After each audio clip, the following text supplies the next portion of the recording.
A decade ago, robots still seemed pretty limited. Now, not so much. And computers don't just win chess anymore, they can win Jeopardy! Watson, what is the elegance of the hedgehog? They can win Go! There are about 200 possible moves for the average position in Go. This is all happening really fast, and it's causing some to forecast a future where humans can't find work. There will be fewer and fewer jobs that a robot cannot do better. And what are the people going to do? That's the $64,000 question. I believe this is going to be one of the biggest challenges we face in the coming decades. People who are not just unemployed, they are unemployable. But if you ask economists, they tend to have a pretty different view from the futurists and Silicon Valley types. Do you worry that new technologies could cause mass unemployment? Yes. No.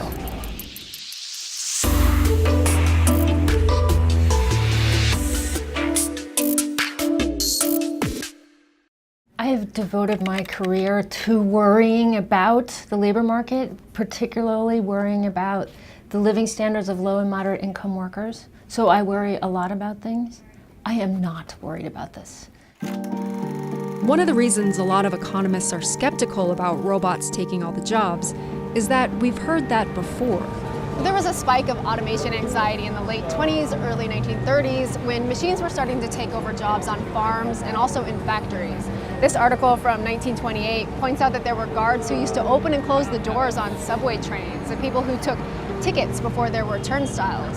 And I just love this quote. It says, "Building materials are mixed like dough in a machine and literally poured into place without the touch of a human hand." Automation anxiety surged again in the late 1950s, early 1960s. President Kennedy ranks automation first as job challenge. Computers and automation threaten to create vast unemployment and social unrest.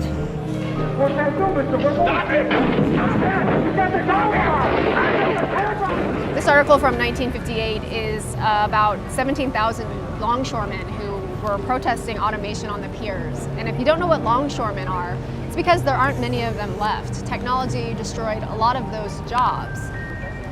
And yet, we didn't run out of work. This chart shows the percentage of prime-age people with jobs in the US.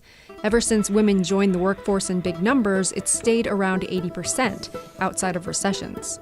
During this period, technology displaced some 8 million farmers in the US, 7 million factory workers, over 1 million railroad workers, hundreds of thousands of telephone operators. We've lost gas pumpers, elevator attendants, travel agents. Tons of jobs have died, but work persists. What you realize when you look through these old reports is that it's really easy for us to see the jobs being replaced by machines. It's a lot harder to visualize the jobs that come from what happens next. New technology creates jobs in a few ways. There are the direct jobs for people who design and maintain the technology, and sometimes whole new industries built on the technology. But the part we tend to forget is the indirect effect of labor-saving inventions. When companies can do more with less, they can expand, maybe add new products or open new locations. And they can lower prices to compete. And that means consumers can buy more of their product. Or if we don't want more of it, we can use the savings to buy other things. Maybe we go to more sports events or out to dinner more often. Maybe we get more haircuts or add more daycare for the kids. This process is how our standard of living has improved over time, and it's always required workers. The key sort of economic logic here is automation does indeed displace workers who are doing work that got automated, but it doesn't actually affect the total number of jobs in the economy because of these offsetting effects.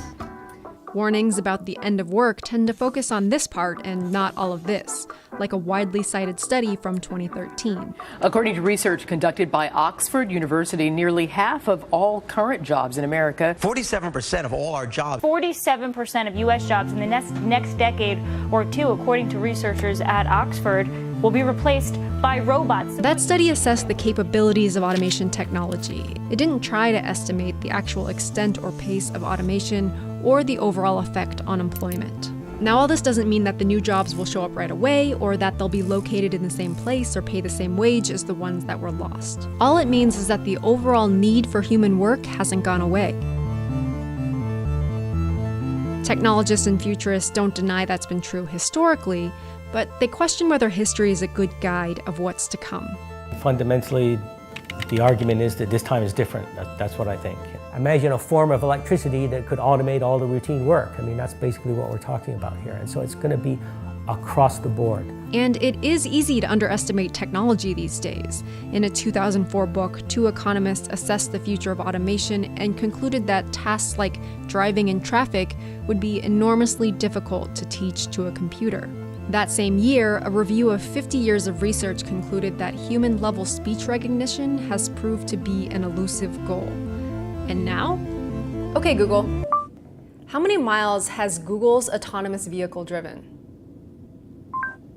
According to Recode, that's because the company announced its self-driving car project, which was created in 2009, has racked up over 2 million miles of driving experience. This is the textbook chart of advancement in computer hardware. It's the number of transistors that engineers have squeezed onto a computer chip over time. Already pretty impressive, but notice that this isn't a typical scale. These numbers are increasing exponentially. On a typical linear scale, it would look more like this. It really is hard to imagine this not being massively disruptive.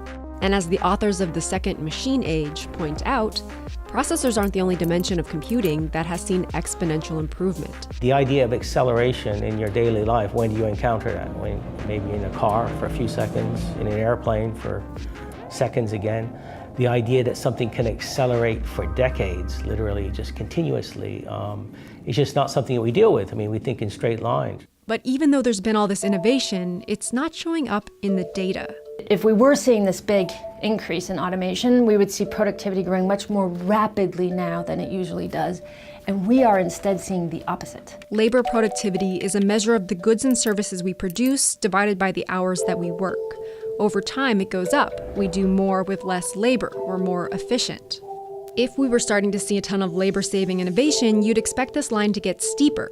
But when you look at productivity growth, you can see that it's been slowing down since the early 2000s, and not just for the US.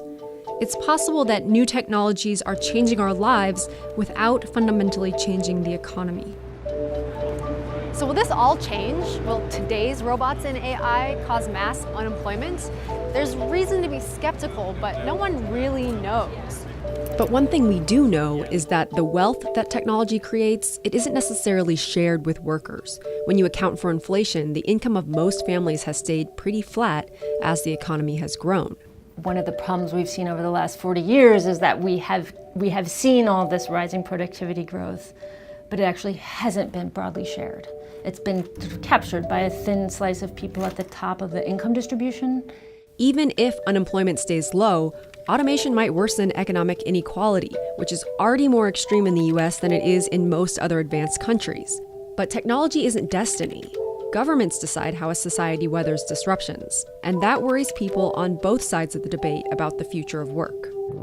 You know, we've adopted policies that instead of really trying to counteract the trend caused by technology and globalization and other things, we've, in many cases, exacerbated them, right? We put a wind at the back of them and made them even more extreme, and that's a big problem. We'll probably always be fascinated by the prospect of robots taking our jobs, but if we focus on the things we can't really control, we risk neglecting the things we can.